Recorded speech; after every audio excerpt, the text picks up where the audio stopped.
Thank you everyone for being here. In 2012, a heart-shaped object, popularly reputed to contain the heart of Dublin's patron saint, Lorcán Ó Tuathail, was stolen from Christ Church Cathedral. The thieves crept into the cathedral crypt as the cathedral was closing, cut through the steel frame protecting the silver case, waited until morning, lit some candles, and then slipped out of the cathedral undetected. The event became international news and sparked a 6-year-long police investigation until the heart was recovered in 2018 thanks to an anonymous tip-off that the thieves had left it in Phoenix Park. Now, at this point, the already dramatic story took a rather more sensational turn. Local media and international media, including the Dublin Herald, the Cork Examiner, and Fox News, reported the reason that the thieves had returned the heart, allegedly because they believed St. Lorcán had cursed them. Specifically, the heart of St. Lorcán was seen as the reason why various family members had died during the time in which the heart was in their possession of none other than heart attacks. Wonderfully, beautifully medieval way of thinking of this. So when this story broke in 2018, as mentioned, my primary area of research was medieval saints' curses. So I had the somewhat inevitable question: did St. Lorcán curse anyone during his lifetime? And as I'll argue in this talk, he was a medieval Irish saint. It's kind of what they did. But to get straight to the point, I did go looking through the texts and manuscripts and found that, sure enough, according to Lorcán's contemporaries, he cursed on multiple occasions, and several of those curses were fatal, and all of the curses that were fatal were curses against thieves. So we'll come back to those later, but if you want to read more about them, they're in the second article in History Ireland on the right. Medieval Christians believed in the power of God, his saints, and his clergy to bless or curse their endeavours. Cursing was something that the medieval church engaged in quite regularly. Bishops did it, priests and nuns did it, and some of the most dramatic stories and miracles involving curses appear in the medieval legends told of Ireland's Christian saints, both living and dead. Many of Ireland's most prominent saints, including St. Patrick, St. Lorcán Ó Tuathail, St. Adomnán of Iona, and St. Ruan of Lorcha, were celebrated or feared as champion cursers. When one begins to look into the historical sources and narrative legends of medieval Ireland, one quickly finds that curses are everywhere. Political events, such as deaths, military defeats, and the fall of kingdoms, are routinely explained with recourse to curses by the Christian saints or clergy. In the legends of the saints, we find a particularly abundant set of instances. A medieval visitor to Ireland, Gerald of Wales, described the Irish saints as having a particularly vindictive cast of mind. St. Bridget cursed the eyes of a man who mocked her decision to become a nun so that his eyes exploded.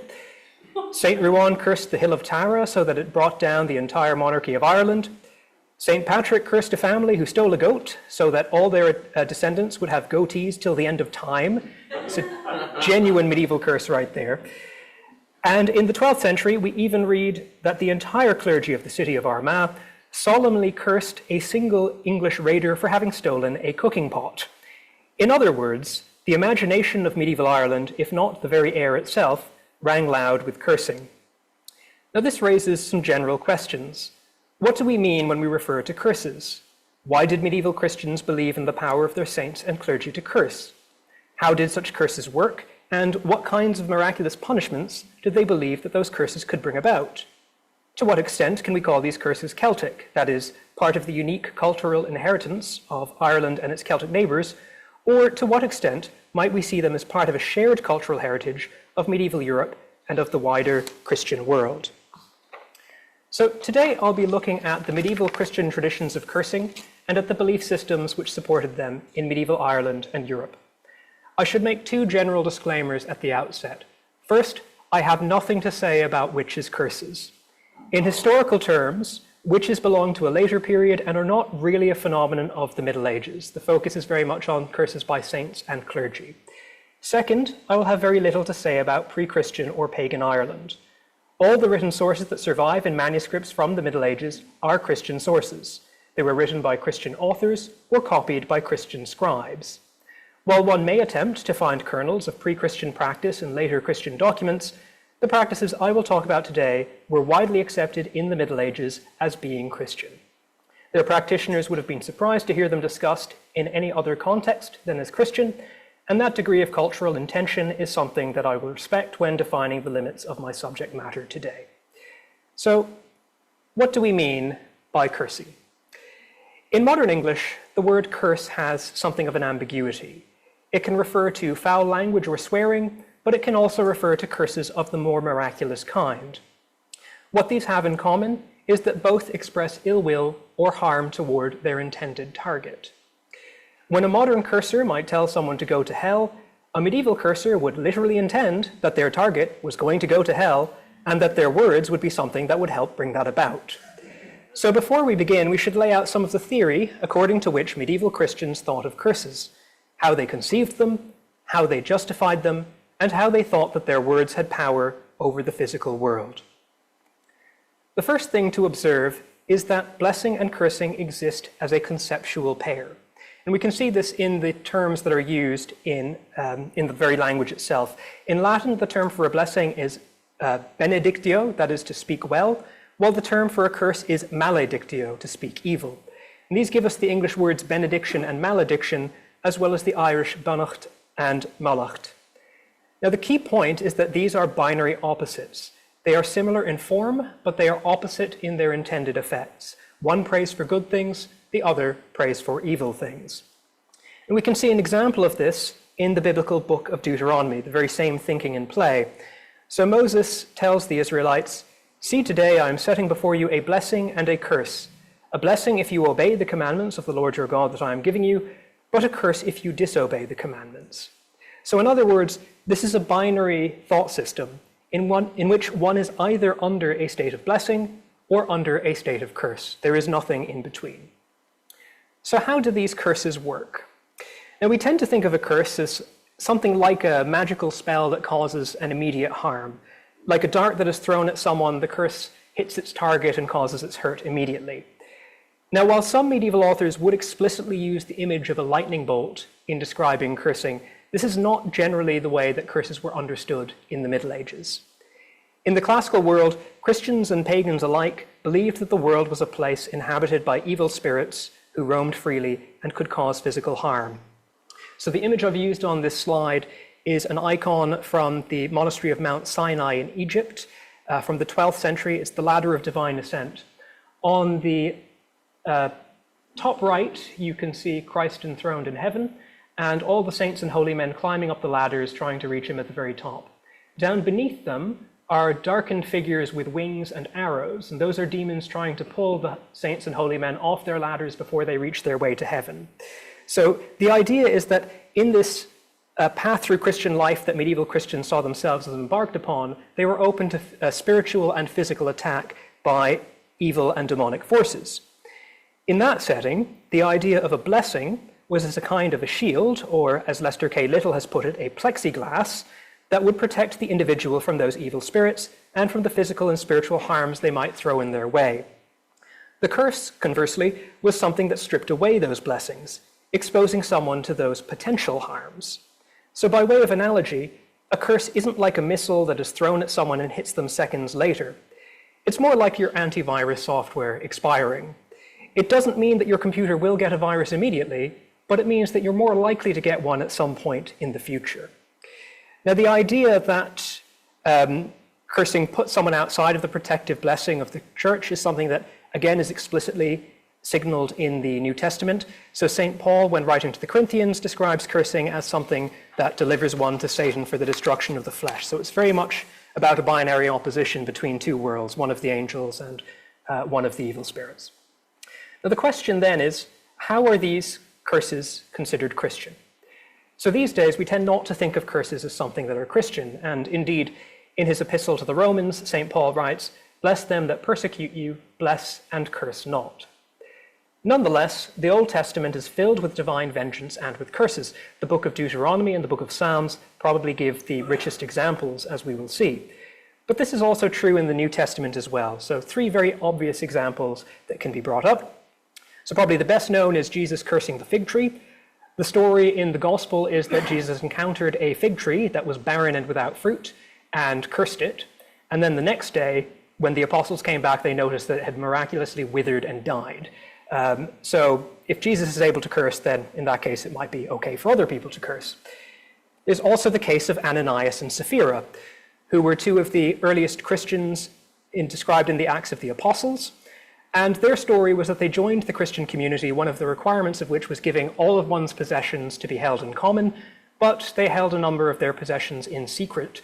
And when confronted by this, individually by St. Peter, they denied it to his face. So St. Peter told them that they had lied to the Holy Spirit, and then he struck them dead instantly with his curse.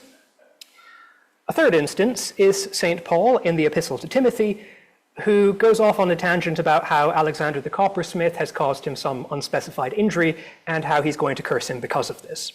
So you have essentially the figure of Jesus and two of the apostles giving a biblical imprimatur to the idea of cursing. Now, medieval Christians believed that the biblical saints were a model for cursing that remained valid into their own times. And what allowed them to believe this was the 18th chapter of the Gospel of Matthew, in which Jesus told the apostles, "Truly I tell you, whatever you bind on earth will be bound in heaven, and whatever you loose on earth will be loosed in heaven." So in this idea, binding and loosing is roughly equivalent to the power of blessing and cursing. That still raises the question of how these actually operated. So you have to explain, how do the words themselves bring about physical effect in the material world? Is this something that is magical, that the words themselves has power? Is this something prophetic, that the words merely describe what was going to happen, but don't bring about the curse themselves? Or is there another option? So curses by God and the saints were one thing, as they were believed to have the power to do so, but there was very much a medieval debate over where the power of the words lay. So one side of this debate could be represented by the Flemish chronicler Galbert of Bruges. Now, Galbert was a priest in Flanders who also wrote a chronicle describing a period in Flemish history known as the War of the Anathemas, basically a period of civil unrest in which both sides hurled curses at each other with abandon. And Galbert wrote in his chronicle, "It is marvelous that a priest can cast a spell on God in such a way that, whether God wishes it or not, William, the Count of Flanders, will be thrown out of his countship." So this is something of the more magical idea, that the words themselves have power and in some way God may not be completely sovereign. Now, this obviously had a reaction from the more refined theologians on the other side. So, for example, Henry of Segusio, also known as Hostiensis, who is a canon lawyer in Italy, wrote that the power of curses came non ex vi verborum, that is, not from the power of the words themselves. So, in other words, the formula or the prophecy that described what was going to happen may not actually be what was bringing it about in itself. Now, a third option is what's referred to as speech act theory, which is to say that speech can not only describe something that is about to happen, but can also enact or bring about what is going to happen. So an example of a speech act would be in a wedding ceremony when the officiant says, "I now pronounce you man and wife." It not only describes what has happened, but as a literal statement, actually enacts what is described as taking place. So for a speech act to qualify, there are three general requirements. First, the circumstances must be appropriate. Second, the individual performing it, in this case the curse, must be appropriate. So sometimes you need a bishop to perform some specific curses. Sometimes you need an abbot, and then there are some that are less restrictive. And third, the formula used must be appropriate and established. In addition, on this final point, medieval theologians were in general agreement that a curse should be in the form of a prayer or prophecy, because ultimately the curse could only be carried out by God himself. And they also added that the curse should be medicinal, that is, that it should be intended not to destroy the sinner in the first instance, but merely to punish him and inspire repentance. Cursing came in several different forms and is probably best thought of as a spectrum from the formal to the informal. At the most formal end, there is excommunication, the formal legal procedure still extant in church law to this day, by which wrongdoers were expelled from the Christian church. Because this involves stripping away the blessings that the church provided to its members through the sacraments and communion, its effects were understood as a very serious kind of curse. It required repeated warnings, a trial to pass sentence, and a solemn liturgy that only the bishop could perform and proclaim. At the other extreme, we have the kinds of spontaneous curses that are probably better known from some of the medieval legends. Monks and holy men who found mice nibbling at their capes or flies buzzing around them and struck them dead instantly with the words of their mouths, or other prophetic utterances that took place without the more restrictive formula.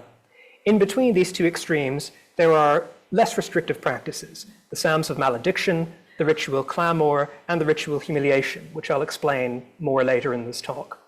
So within this general framework, we have an idea of what curses might look like, and we can start exploring some of the examples. So we'll start with the first Christian curse in Ireland, and appropriately, Christian cursing in medieval Ireland begins with St. Patrick. We don't know much about Patrick. He was a Roman British bishop active in Ireland sometime in the 5th century. We're not sure whether he was the first bishop in Ireland or just one of several active in the area, but later tradition assigned him the leading role in the conversion period as the so-called Apostle of Ireland. Now, St. Patrick is interesting because 2 of his original letters survive in manuscript copies. One of these is a letter to a British chieftain named Coroticus. Coroticus had raided Patrick's early Christian community, and in the process, Christians were killed or taken into slavery. Patrick initially sent Coroticus a letter urging the release of the captives, but Coroticus refused. Because of this, Patrick sent a follow-up letter, the letter that survives, which announces that, for his crimes, Coroticus was to be excommunicated or expelled from the Christian church. The language that the letter uses is very similar to a curse.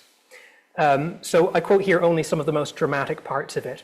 Patrick addressed Coroticus and his men as sons of the devil, as fellow citizens of demons and as ravenous wolves, and he said that they will be slaves of hell and everlasting punishment. He cursed Coroticus that the angel of death shall drag him away, with the fury of dragons he shall be beaten, the viper's tongue shall slay him, unquenchable fire shall devour him. And finally, he concludes that they shall perish in the sight of the Lord. Now, it makes you wonder whether the viper's tongue would actually be effective, given that St. Patrick was later thought to have banished all the snakes, but that's a question for another day. We don't know how Coroticus reacted to this letter, but around 200 years later, we get a conclusion to the story. In the 7th century, a monk of Armagh by the name of Miraculous wrote a life of St. Patrick that was later to become the foundation of St. Patrick's legend. It contains some of the earliest miracles and curses attributed to the saints. In telling of this episode, Miraculous writes, "I shall not pass over in silence a miraculous deed of Patrick's. News had been brought to him of a wicked act by a certain British king named Coroticus, an ill-natured and cruel ruler. He had no equal as a persecutor and murderer of Christians. Patrick tried to call him back to the way of truth by a letter, but he scorned his salutary exhortations. When this was reported to Patrick, he prayed to the Lord and said, 'Lord, if it is possible, expel this godless man from this world and from the next.'" Not much time had elapsed after this when Coroticus heard somebody recite a poem saying that he should abandon his royal seat, and all the men who were dearest to him chimed in. Suddenly, before their eyes, in the middle of a public place, he was ignominiously changed into a fox, went off, and since that day and hour, like water that flows away, was never seen again. Now, the great Celtic scholar Daniel Binchy, perhaps best known for his edition of the early Irish laws, did not appreciate this story. In 1962, he wrote, "Miraculous supplies an account of Patrick's dealings with Coroticus, which is an utter travesty of the facts. The question now arises, did Miraculous, having read the text of Patrick's noble letter with its moving final plea for repentance and reconciliation, himself concoct this tawdry fable in which the saint is made to behave like a malevolent druid? If so, it sheds a grim light on the technique and the credibility of the early biographers." And then Binchy adds, "The more charitable conclusion would be that Miraculous was unacquainted with the letter and that his authority was popular tradition." Now, popular tradition is something that historians often cite when they don't like something, but there are a few things to take issue with here. First, the presumption that Patrick's behavior was more appropriate to a druid than a Christian cleric is a modern interpretation. As we have seen, there was nothing unbiblical or unchristian about cursing, and moreover, we have almost nothing to go off as to how a druidic curse might have resembled or differed from what is here described. What is more surprising, however, is that a legal scholar of Binchy's caliber missed the story's legal context. In early Irish law, the word shinach, or fox, was also used to refer to an exile. Excommunication is an exile from the Christian community, and this is exactly what Patrick's letter was intending to bring about. This aspect explains the other features of Miraculous' story. Coroticus' dethronement and exile needed to be proclaimed in a public assembly, by a poet or singer, and with the support of the other great men of the kingdom. There was a moral significance to Miraculous' choice of fox too. In the Gospels, when the Pharisees warn Jesus that King Herod is planning to kill him, Jesus derisively refers to Herod as a fox. In describing Coroticus as a fox, similarly, Miraculous was describing him in terms of a biblical tyrant, while also subtly playing with the same language taken from Patrick's letter, in which his men are described as ravening wolves. These different levels are important to bear in mind when we think about curses from medieval Ireland. Medieval authors intended their stories to be read on multiple levels. Some audiences may have taken the story literally, as if Coroticus was actually transformed into a fox. The more educated, those familiar with the law, may have taken it figuratively, referring to his exile, while the clergy, for their part, may have taken it morally, referring to his spiritual state. All of these meanings are inherent in the text, and any one of them could have been emphasized to underscore Patrick's spiritual authority alongside the seriousness of Coroticus's offense. Now, the story also raises some philosophical questions. What was the state of Coroticus's soul after this curse? Was he denied salvation? Was he damned forever? Was the soul of the fox mortal or immortal? And could Coroticus still repent while in fox form? Now, we find answers to some of these questions provided by Miraculous's later readers. In the late 12th century, an English monk by the name of Jocelyn wrote a new life of St. Patrick using earlier materials. Jocelyn was a monk of the Abbey of Furness in Lancashire, and one of his aims was to explain and justify Patrick's miracles in sound biblical terms. Jocelyn gave two examples of biblical transformations, which you can see right at the end of the slide. The first was Lot's wife, a character in the book of Genesis, whom God transformed into a pillar of salt. The second was the biblical story of King Nebuchadnezzar, a tyrant whom the prophet Daniel warned in the Bible would lose his mind and live like an animal for 7 years before being restored to his normal state. Now, this episode is what Jocelyn believed was the most applicable to Coroticus's situation. Being turned into a pillar of salt was a final punishment. No more repentance was possible. Being transformed into an animal, on the other hand, was a kind of penitential exile. Once the 7 years of penance had been paid, the exile could return to human form and to human civilization. These are not the only stories of curses by saints transforming the target into an animal. In the 12th century saga Builachina, the curse of Saint Rodan transforms the king Suina into a bird-like state similar to that of King Nebuchadnezzar. He is deposed from his kingship and is forced to fly around Ireland until suffering a humiliating death that finally pays the price of his sin as his penance. In the Middle Irish life of St. Columcille, written around the same time, we are told that when an Irish queen taunted the saint transformed her and one of her attendants into cranes as punishment. A 12th century visitor to Ireland, Gerald of Wales, recorded yet another animal transformation. Gerald told that one day a priest from Ulster was travelling through Meath when he encountered a wolf. As he was travelling through the woods, this was not surprising, but then the priest witnessed something altogether more unexpected. The wolf broke out into speech and said, "Do not be afraid, do not fear, do not worry, there is nothing to fear." And you can decide for yourself if a talking wolf makes the situation more or less frightening. Gerald adds, "Then the wolf said some things about God that sounded reasonable, and this calmed the priest down." The wolf explained that he was a native of Ossory, and that every 7 years a man and woman from that region were compelled through the curse of the abbot, Saint Natalis, to go into exile in the shape of wolves. When the 7 years are up, the two return to their native land, and another two take their place. At this point, the wolf's companion was sick, and he begged the priest to give her the last sacraments. The priest was reluctant to do so, but finally relented, giving her the Eucharist and the last sacraments. Recent historians tend to frame this story in terms of Gerald's attitudes towards the Irish and towards the boundaries, literal and metaphorical, between the animal and the human. As this interpretation runs, although the Irish appeared barbarous like wolves to Gerald, he nonetheless maintained that they were still human, still rational, and still Christian. They should therefore be treated like Christians. Now, while this may be true more generally, I would suggest that Gerald's focus on the curse here is somewhat different.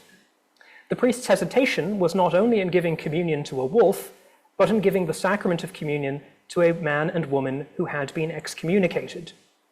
Gerald was a canon lawyer and would have been well aware that one of the penalties for excommunication under church law was that those who were cursed were to be denied the sacraments. This penalty could only be lifted by a bishop, except in grave circumstances.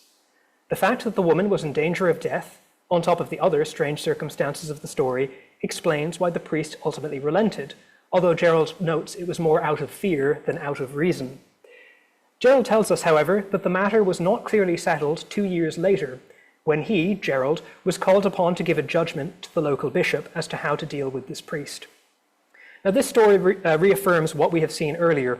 Stories of animal transformation were not only literal, but were also something that were taken to say about the interior spiritual state of the sinner.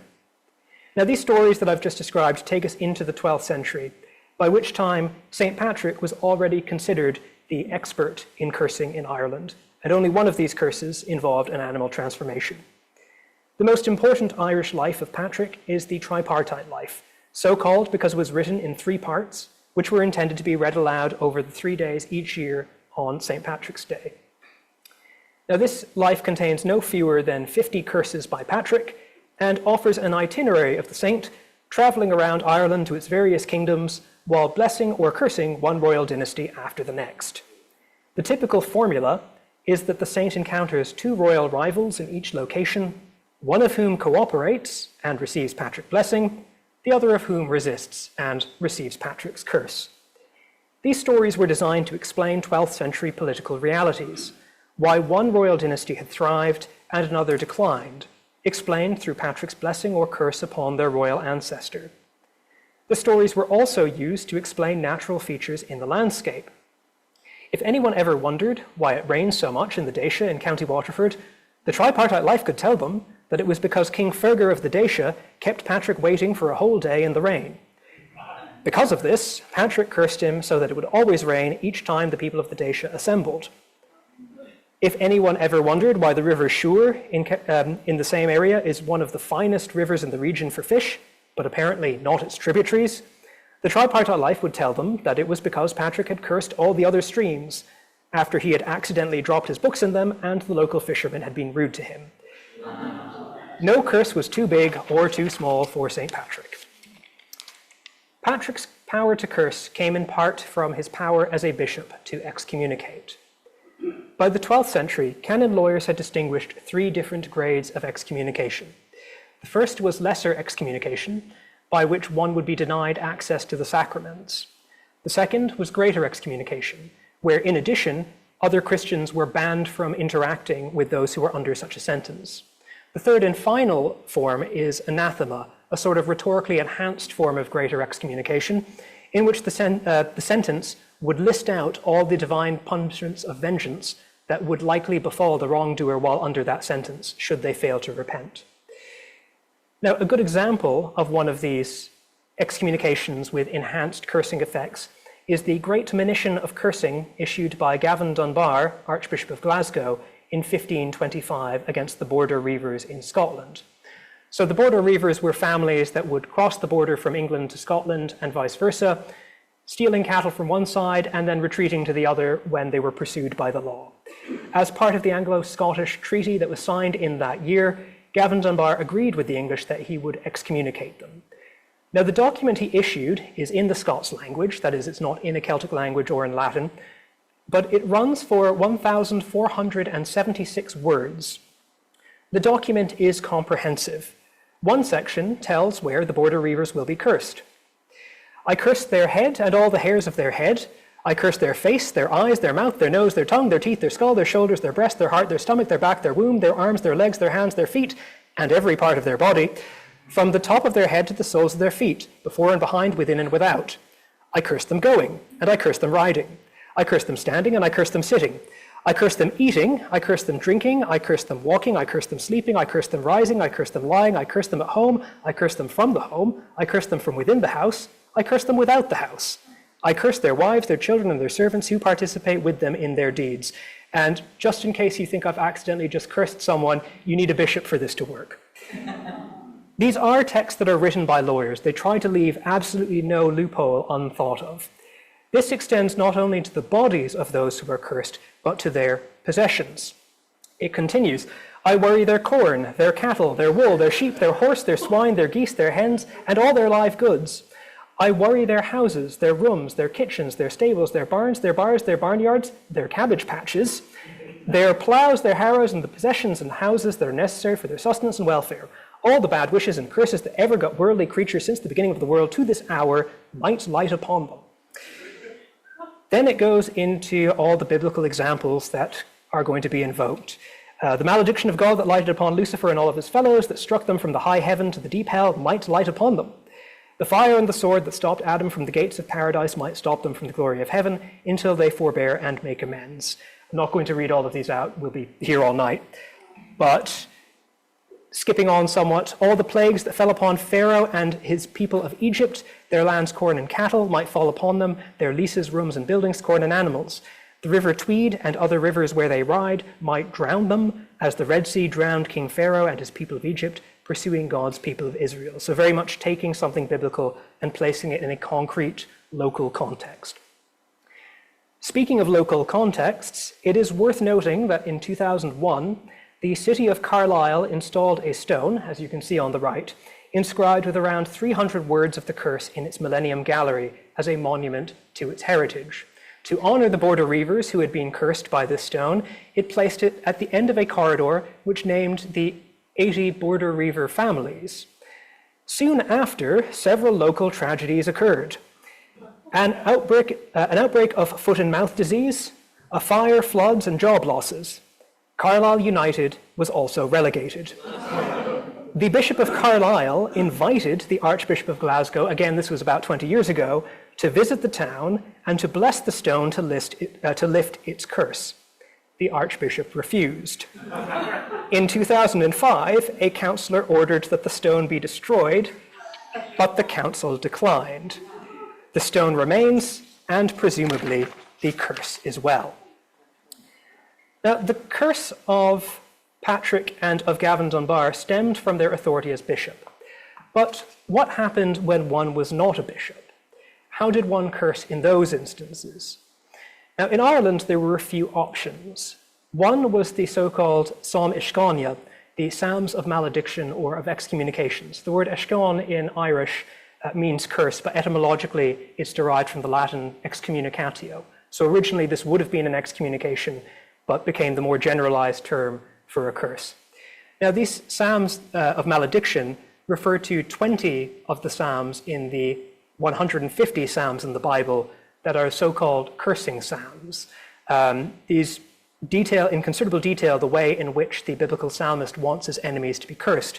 So one particularly prominent example, perhaps the most famous, is Psalm 108, which lists out all the things that the psalmist wants to happen to his enemies.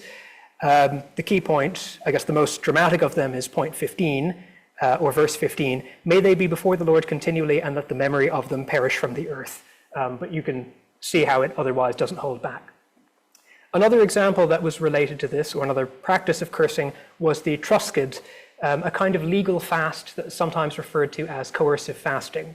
So in this situation, someone who felt that they had been wronged and had not received justice would fast from dawn to dusk in a public space close to the opponent who they were litigating against, effectively giving them a period in which they could come to settlement. If they failed to come to terms within a period typically of 30 days, then all the curses associated with this were believed to fall upon the target. So in this sense, cursing is not just something that's done in a trigger-happy manner, but is a strictly regulated practice, which is also designed to bring about a negotiated settlement between two parties. So part of the sophistication of medieval belief in Ireland. Now, probably the most famous story of cursing from medieval Ireland is the so-called cursing of Tara. This story dates to around the 11th or 12th century and involves Saint Ruan, the reputed 6th century founder of the monastery of Lorcha in County Tipperary, and Diarmaid MacCerville, the reputed last king of Tara, both given death dates of around the 560s AD. Now, the story that's told in the death tale of Diarmaid MacCerville and in the life of Saint Ruan of Lorcha that were produced in the 12th centuries is that Saint Ruan and Diarmaid had a disagreement. The disagreement was that Diarmaid had taken for execution a man who was under Ruan's protection at the Church of Lorcha and refused to answer Ruan's appeals that he be returned. In response, Ruan went and, we are told, found the 12 saints of Ireland, I always find it interesting that he knew exactly who they were and where to find them, and brought them to march on Tara to begin fasting against the king. The king decided that he would engage in a counter-fast because he was the one who had been wronged, not them. And the idea is that as long as the fast and the counter-fast are both in play, the two cancel each other out.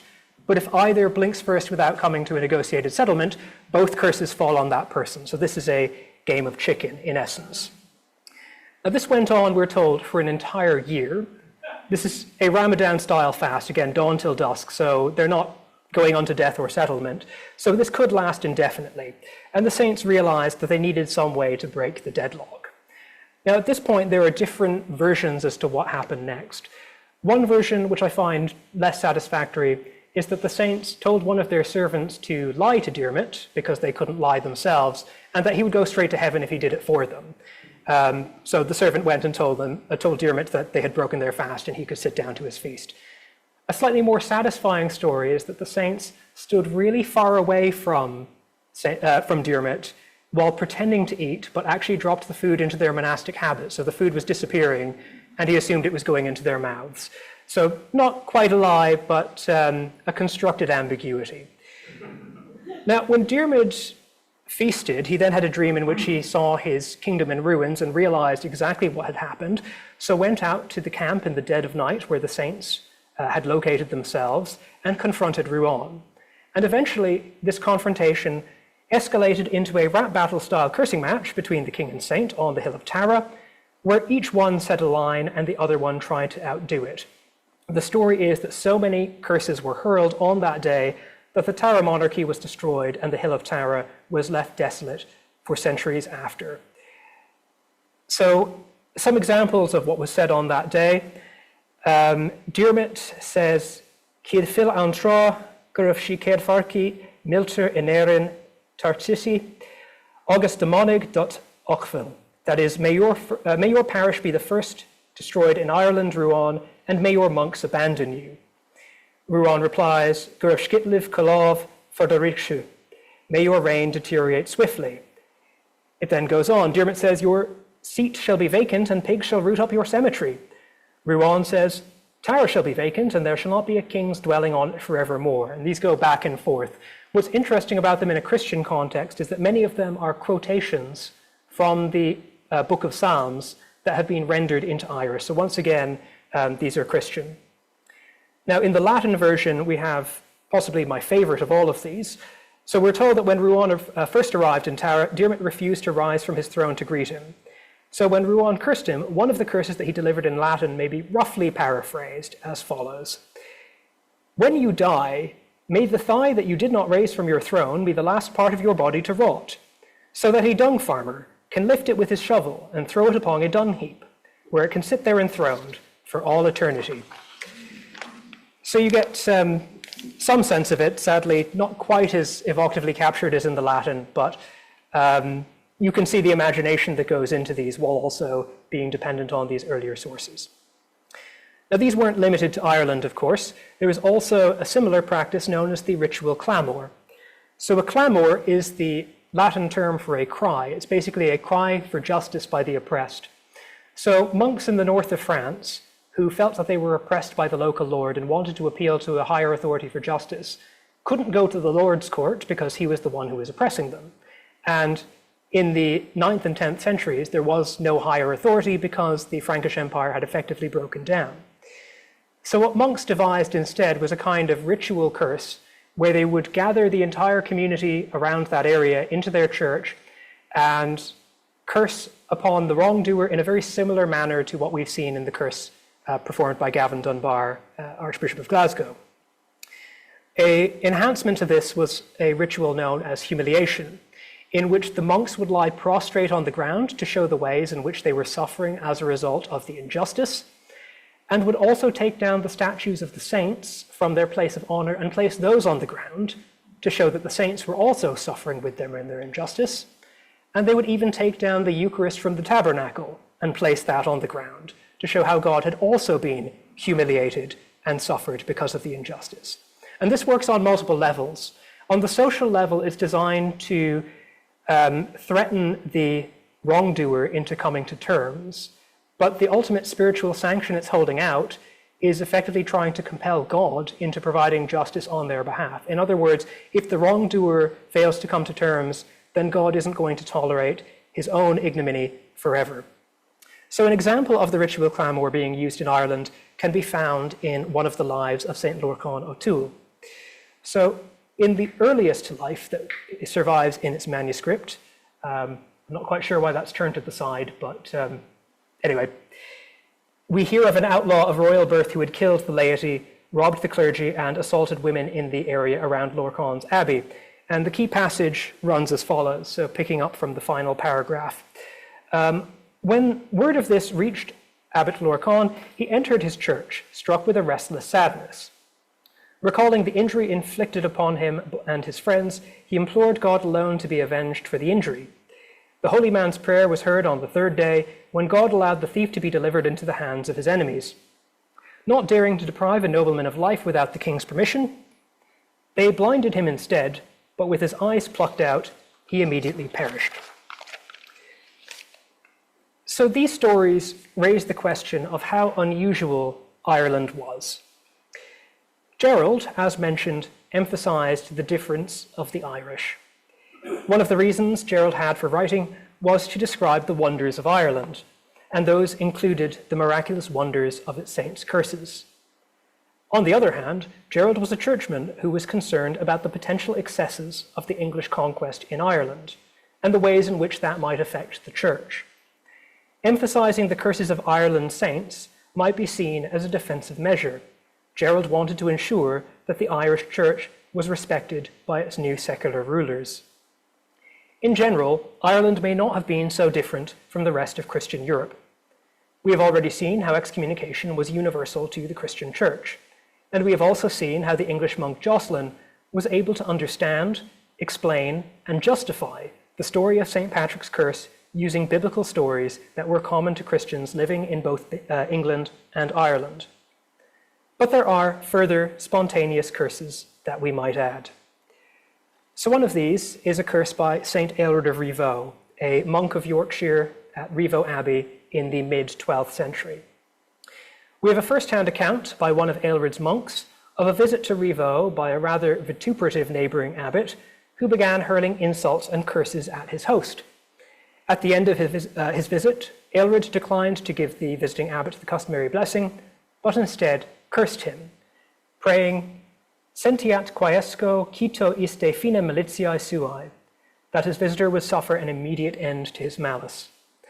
The medieval biographer reports that there was a fitting vengeance, telling us that the cursed visitor died bedridden and in agony within a week of his departure.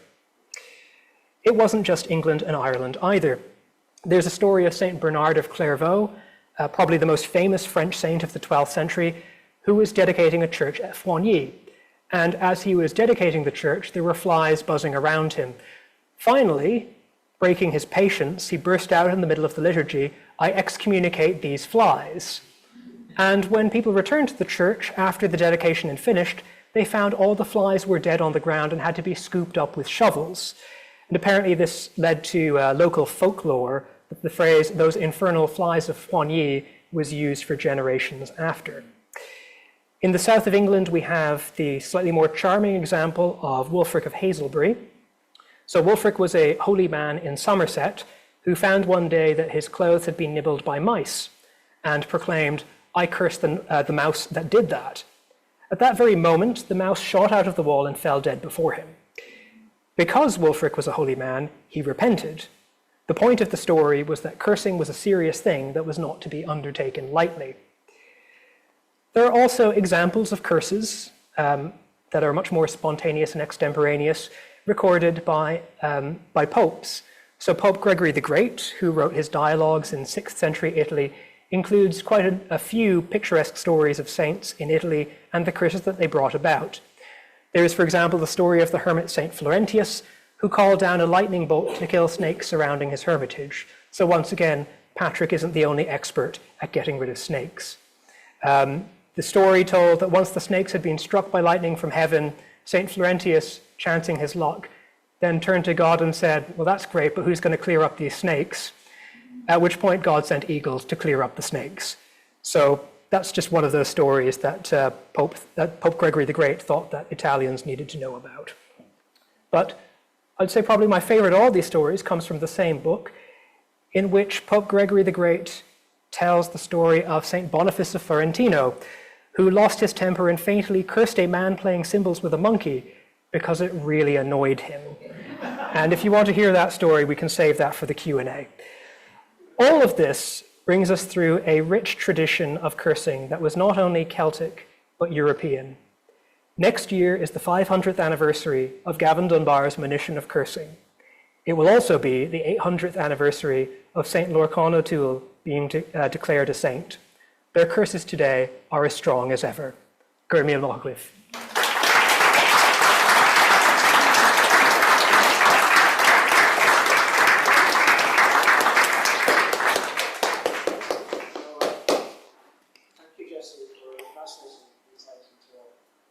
Aspect of medieval geography is very prominent in the actual sources, much less so in modern scholarship, for whatever reason. Very entertaining, very enjoyable, very informative. Are we going to take some questions? Yep. There's a microphone coming around, so I'll just ask them. Wait for the microphone. Have some questions? Thank you very much for your talk. So I've just come from Spain, and listening to the interviews of Asturian speakers, someone was asking this rather old lady about in her village what swear words were used. She says, no, we never swear, we do curse. And she specifically said that the worst type of curse, the absolutely just the more frightening, more powerful, is when parents would curse their children. So again, with everything you're saying, the matter of authority, of priests, bishops, abbots, nuns who have spiritual fatherhood and motherhood, I'm wondering if this is also reflected if parents are often seen cursing their children in these contexts. I'm sure there are examples of parents cursing their children. I can't think of any offhand, but I can say just to the point about abbatial authority and the ways in which that's kind of a parental role.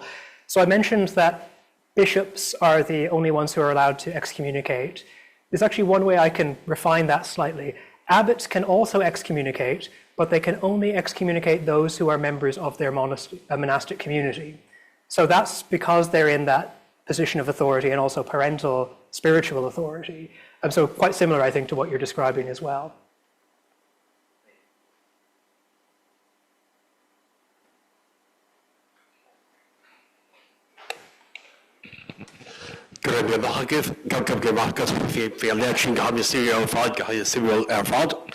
Thanks very much, Steve. You covered a lot of material there. It was most stimulating throughout the lecture.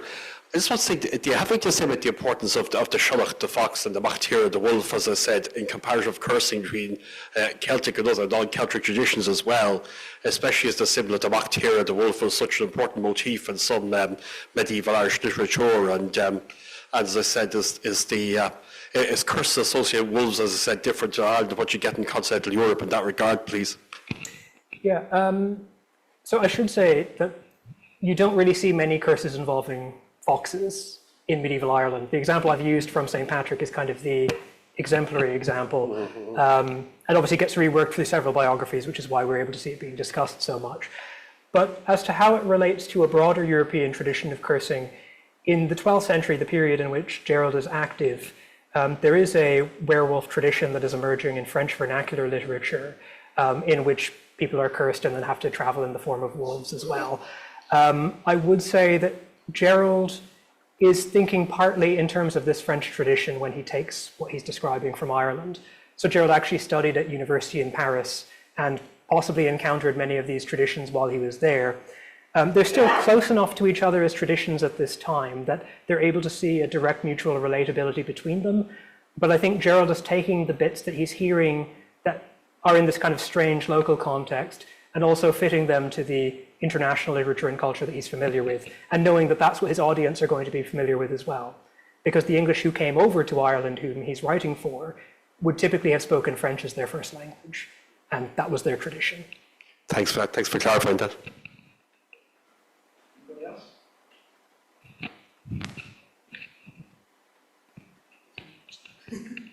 Yeah? I'm reminded of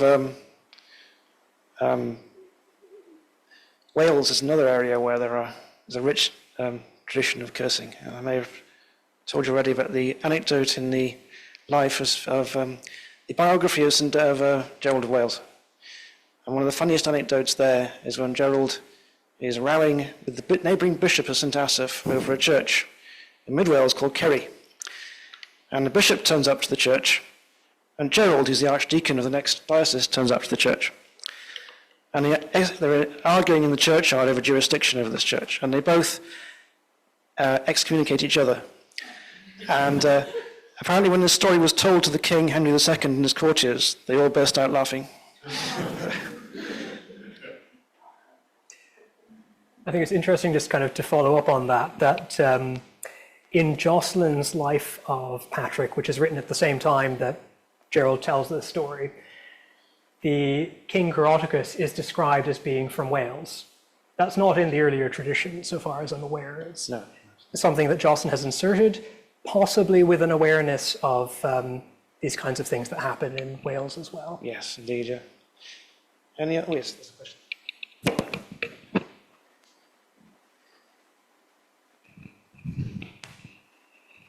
Thank you very much. Very interesting talk. Just wondering, a lot of the saints you discussed were male. You did mention Bridget at the start, but I'm just wondering, is there any evidence or tradition of females and their power of cursing? Yeah, so we do find female saints cursing. I will say, first of all, it is rarer to find women cursing than men cursing when saints are being described in their hagiographies. Generally, that's because cursing is so linked with the power of the bishop or of the abbot that it sort of gets attached to the male function within the church. But as I mentioned, there is the story of when Bridget decided to become a nun, and what she was told by one of the men in the area, sort of mockingly, was, "You have such beautiful eyes that you'll find a husband whether you like it or not." And the story that's told in Bethubrigta, the vernacular life in which it's reported, is that in response, she plucked out her own eyes so that no man would ever want her, said this to the man, and then added, "And not only that, but your eyes will burst in your own head." And then that's what is said to have happened. So that's particularly dramatic, and I would say no less dramatic than anything else that the male saints perform. Where we do see female saints' curses or vengeance being particularly pronounced is actually more when there are posthumous saints, rather than stories involving their lifetimes. So theoretically, part of this, I think, is because once the saint is already a part of the court of heaven, they have the full plenitude of heavenly power there, regardless of whether they're a man or a woman. And the fact of the matter is, a church dedicated in honor of a female saint is no less likely to be attacked than a church dedicated in honor of a male saint. So the same protections are necessary.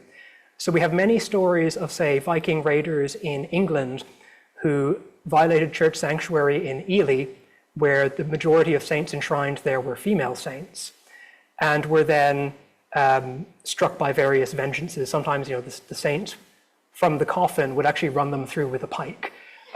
So very Samhain appropriate, I suppose, but something that we see not just in Ireland, but in England, and not just with male saints, but with female saints as well.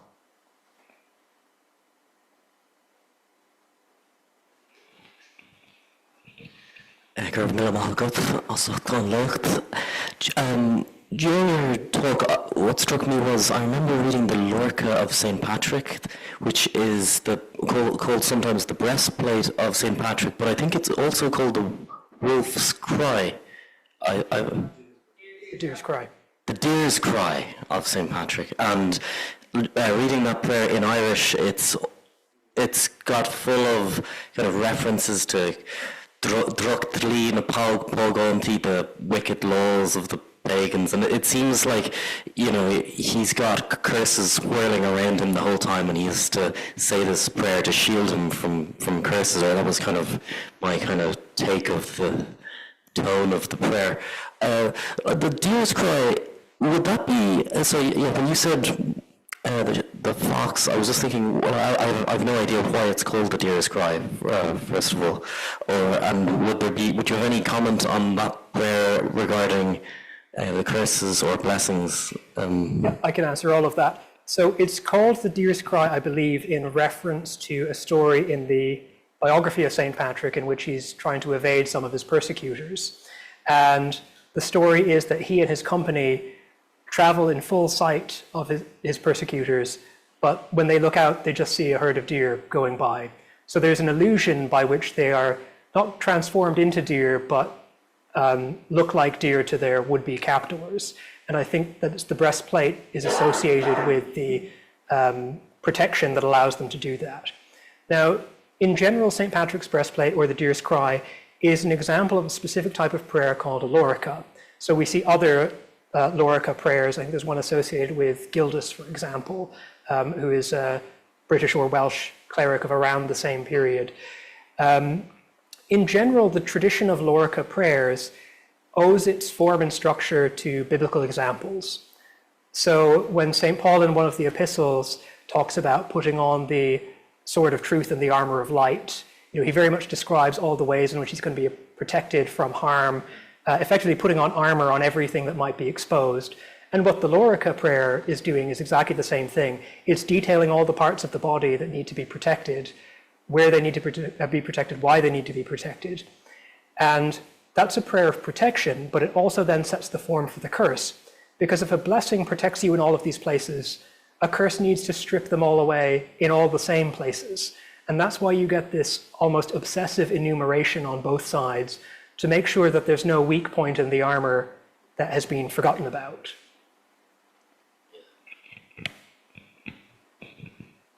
Any final questions, Jesse? Yes.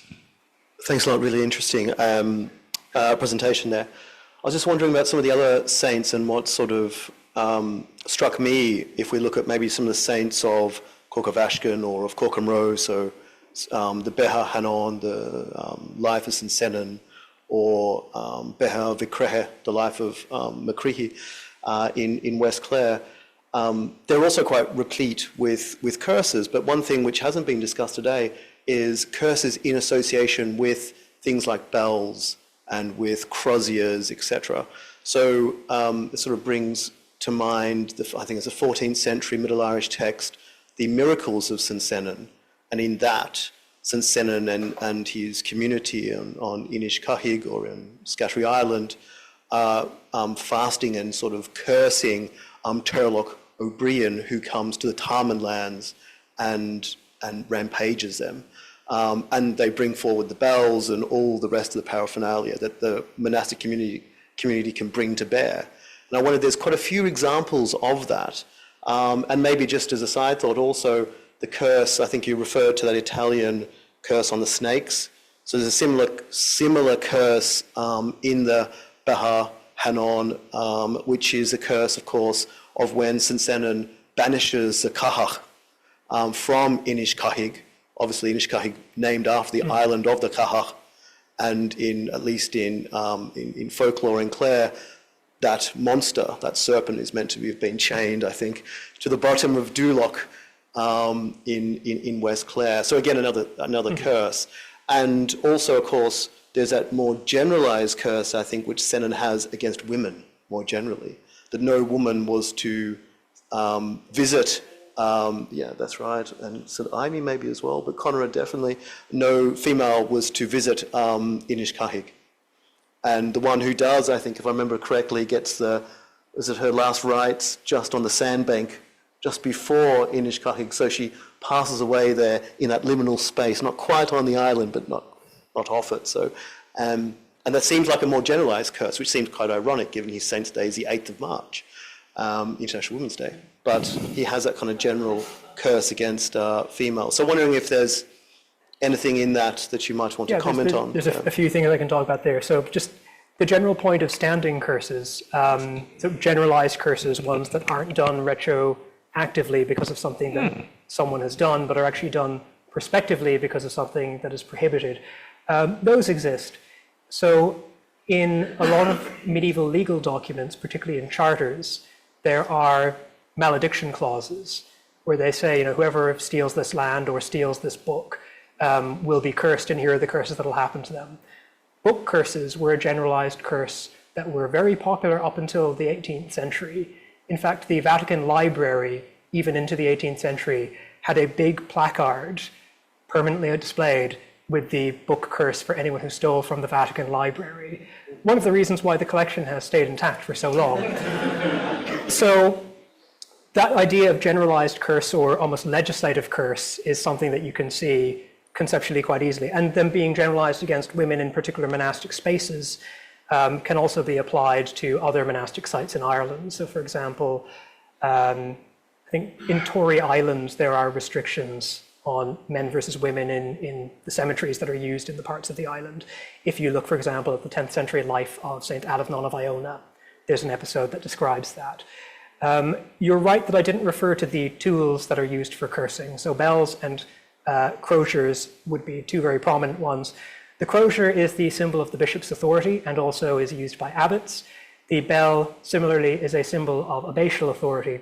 So the idea is that the bell and the crosier would be what the founder saint would have used to curse in his lifetime as part of the liturgy.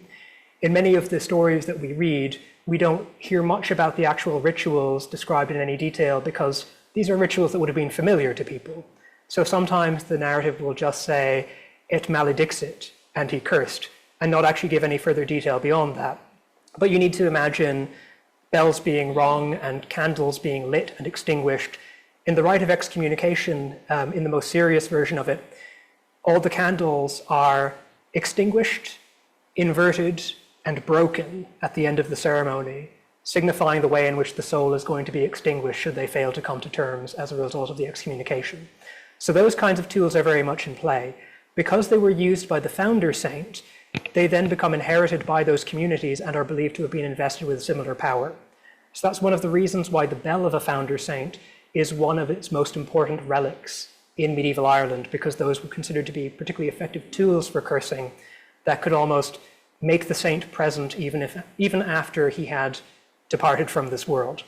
It should also be added that bells are used in the rite of exorcism in the Christian church as well. And exorcism is interesting because it is in some sense a blessing in that you're trying to keep the demons away, but it's also a curse against the demons. So you can see the way in which the ritual of exorcism and the bells that were associated with it also became incorporated into the traditions of excommunication and the traditions of cursing as well. I can't remember where I came across it, but I believe there was a thriving business in selling tokens and huckstery kind of things to protect one from curses. You know, everything from versions of Sheila gigs and everything to prevent you losing the old bit of fertility to stuff. Have you any views on that? On protective talismans, yeah. you mean? And the business of selling them. Well, we're a non-profit organization,